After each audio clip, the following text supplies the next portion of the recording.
Olá, eu sou Alex Lanza e você está ouvindo o Vox, o podcast da Web Rádio do Ministério Público de Minas Gerais. Essa entrevista estará disponível no canal oficial do MPMG, no YouTube e nas redes sociais. Hoje o nosso convidado é o Procurador-Geral de Justiça Jarbas Soares Júnior, ele que comanda o Ministério Público de Minas. Seja bem-vindo e obrigado por estar conosco nesse podcast, Procurador. Obrigado, Alex. Obrigado a todos.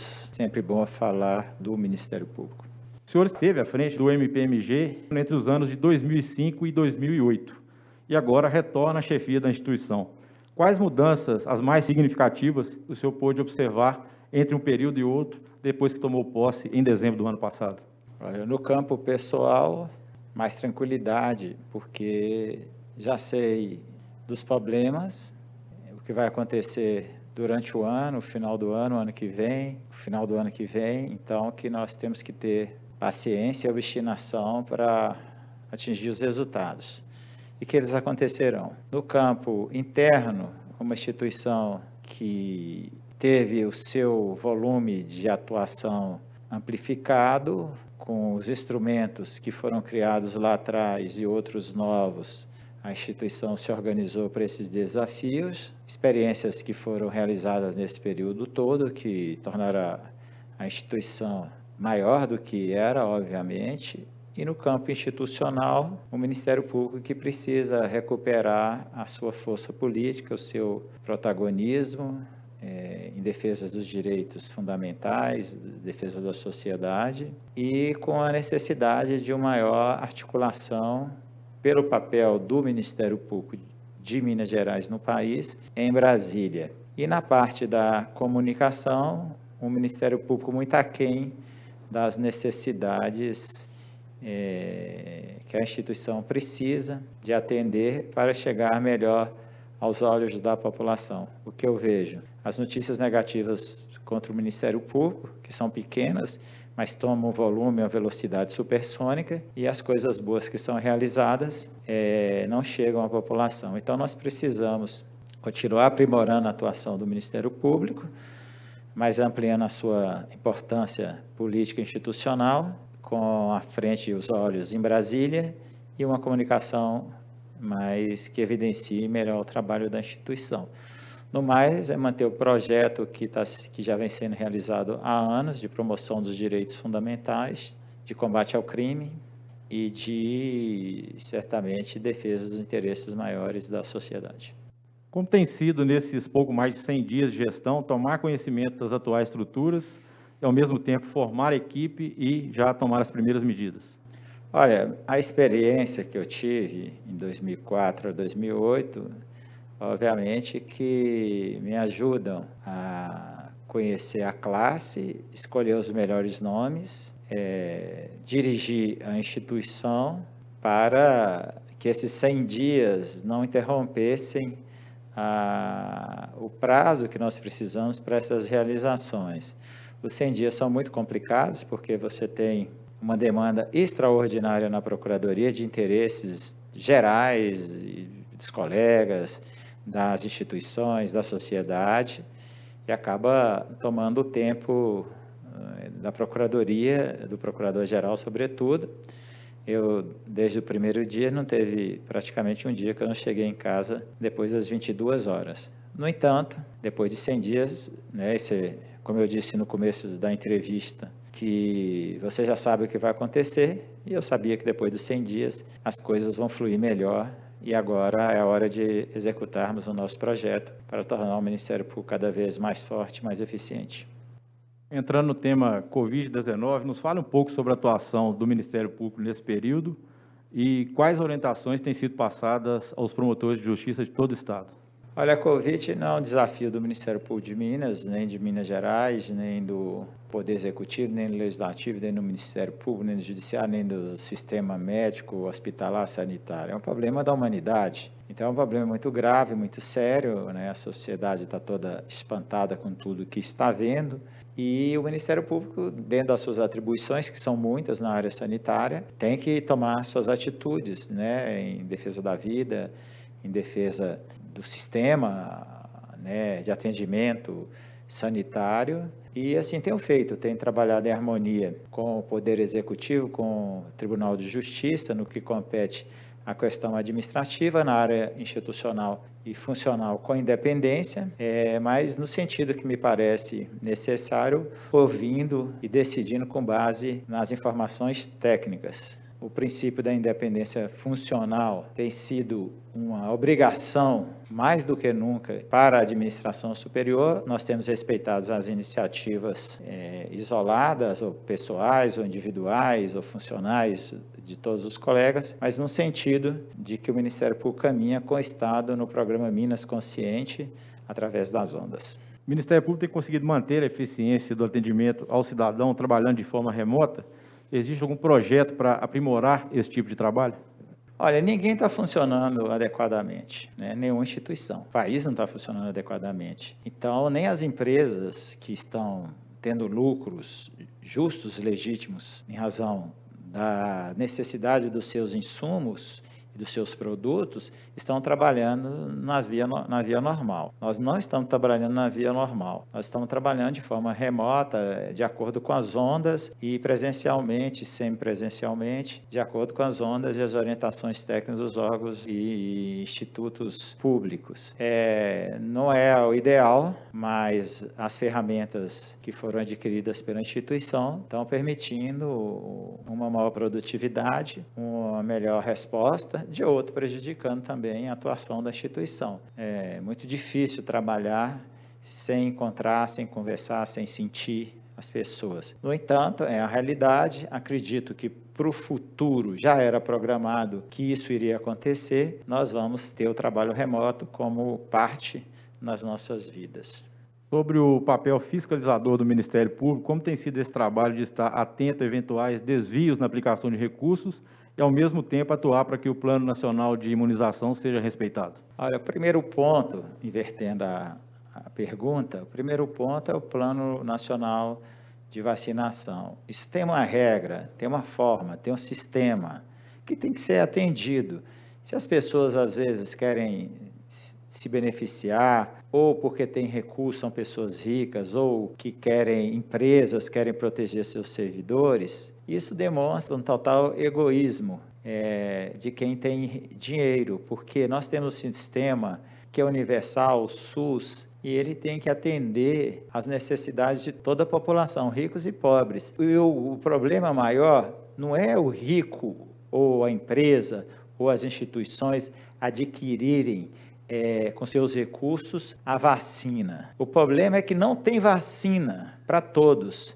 Então, tem uma ordem que tem que ser obedecida, porque nós não temos que olhar quem é o mais rico, é quem que precisa, é quem que está trabalhando, se expondo, né, por trabalhar em instituições essenciais, e também as pessoas que têm seus problemas, a idade, tudo isso tem que contar. Então, tem um método. Fora desse método é a barbárie. A outra questão da aplicação dos recursos, eventuais desvios, como é que o Ministério Público está atuando em relação a isso? Olha, o que a gente pode dizer é o seguinte: o dinheiro da saúde, ele tem monitoramento e deixa rastro o seu uso.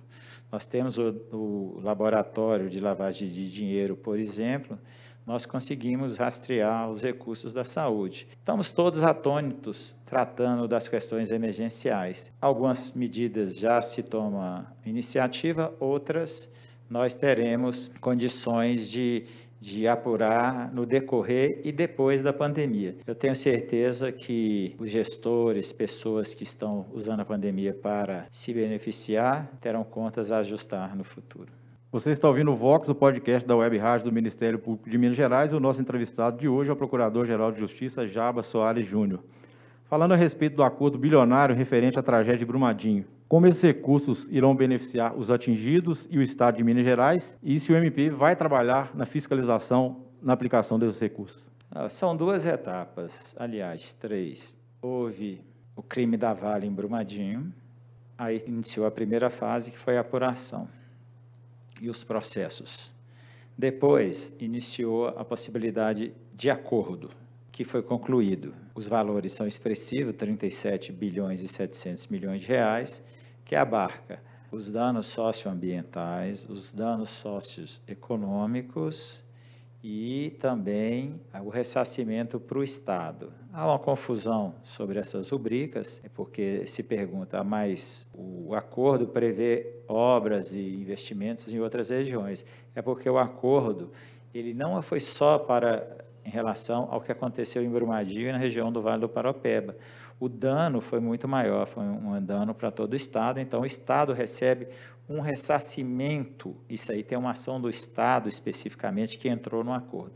Os outros problemas também estão no acordo. Então, há certamente o dano ambiental, que está previsto no acordo de 5 bilhões de reais, sem esse limite, ali é um valor de referência para toda a recuperação. Há um certo ressarcimento dos municípios também no acordo, há o recurso de 3 bilhões de reais para transformação econômica e social da região atendida e há 4 bilhões e 400 milhões, que isso para transferência de renda para as pessoas atingidas no Vale do Jequitinhonha, que pode durar 4 ou mais anos, de acordo com a disponibilidade para atender os atingidos. Então, é um acordo que pode-se até questionar se o valor é aquele, pode-se questionar se o acordo seria aquele. A realidade é que nós estamos diante de uma tragédia que exigia respostas, e a resposta melhor é uma solução no prazo que foi dado. Agora, entramos na outra etapa, que é a mais difícil, que é a execução de tudo isso, e o Ministério Público está em todas essas partes. Quero ressaltar que o acordo não envolve ação penal pelo crime de homicídio causado, não envolve a corrupção de empresas, que é outra ação, e envolve apenas aqueles pontos que eu me referi antes. Como se deu a elaboração desse acordo, que teve a participação do MP, do Governo de Minas, Tribunal de Justiça e demais instituições? Como é que tudo isso foi construído? Esse é um processo longo, que certamente deve ter começado com a disponibilidade da empresa de buscar uma solução com os Ministérios Público Estadual e Federal, Defensoria Pública e também o Governo do Estado, que foi se aprofundando com as primeiras cláusulas, a dificuldade de formatar o desenho do acordo, que buscou um tempo maior, a governança desse acordo e depois os recursos. Tudo isso foram etapas muito difíceis. E nós, do Ministério Público, nós também tivemos as nossas angústias para chegar ao acordo final. No final de tudo, nós entendemos que o valor que se chegou era o limite, fora disso era o não acordo. E os valores me parecem bem expressivos, segundo o Ministério Público Federal, o maior ressarcimento de danos morais coletivos da história tinham sido de 250 a 300 milhões de reais. Então, daí para se ver a grandiosidade do acordo que foi celebrado. O trabalho em parceria pode significar para o cidadão um Ministério Público mais resolutivo e eficiente? E aproveitando, gostaria que o senhor falasse um pouco do programa Destrava Minas. Olha, há uma conclusão geral que a justiça é morosa, e é uma conclusão muito razoável, que os processos permitem que as ações durem 10, 20, 30 anos. Se fizer um levantamento na justiça, verificará que dificilmente uma ação será julgada na primeira instância em 2 anos. E vê-se hoje que a sociedade também amadureceu, que muitas vezes é lucrativo você resolver o problema e tocar a vida adiante.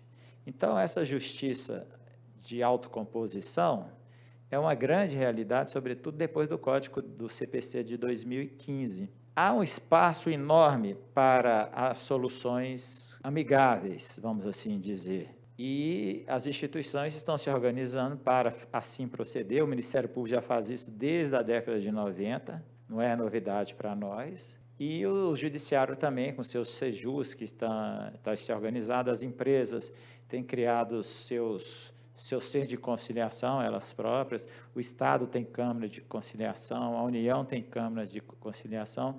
Então, isso aí é um caminho sem volta. O Ministério Público criará, agora no primeiro semestre, o seu primeiro centro de autocomposição de conflitos e segurança jurídica.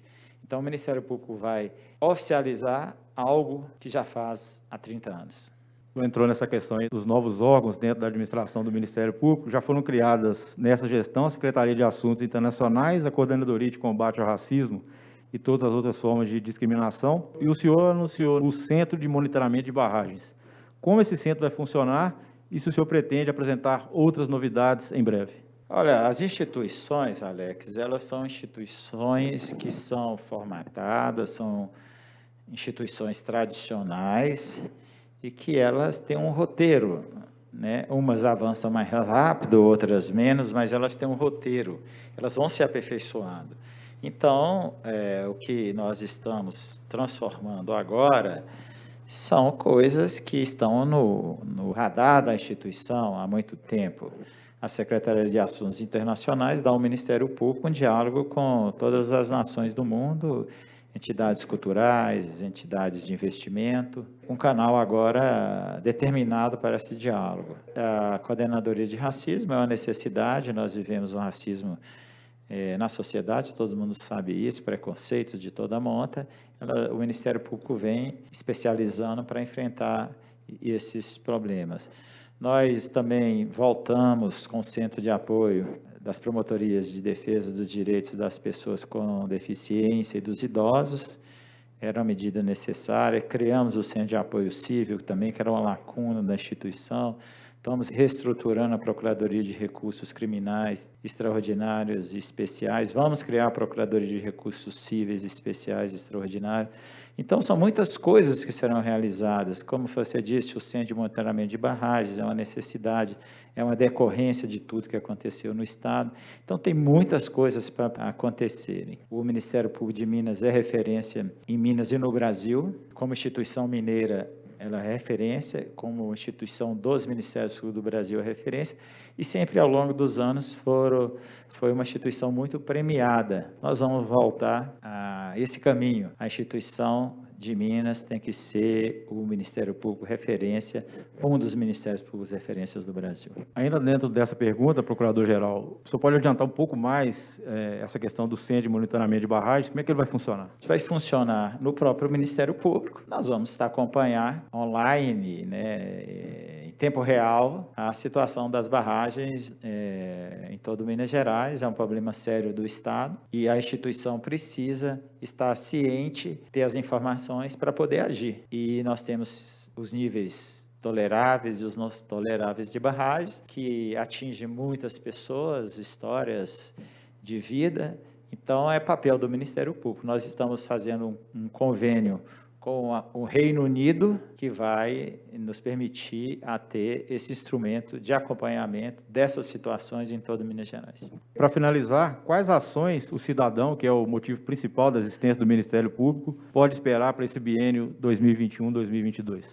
Eu acho que nós não temos que pensar em biênios, nós temos que pensar na instituição. O que pode esperar da instituição é atenção aos problemas da sociedade, dedicação dos seus membros e servidores e estagiários, que os recursos públicos que são destinados à instituição sejam bem aplicados e que esta instituição produza mais do que consome. Então, a instituição que pode esperar do Ministério Público, nesses próximos 2 anos especialmente, é que nós vamos mostrar para a sociedade o que o Ministério Público faz todos os dias em Minas Gerais. Conversamos com o Procurador-Geral de Justiça Jarbas Soares Júnior, que esteve conosco aqui no Vox, o podcast da Web Rádio do Ministério Público de Minas Gerais. Obrigado, sempre um prazer.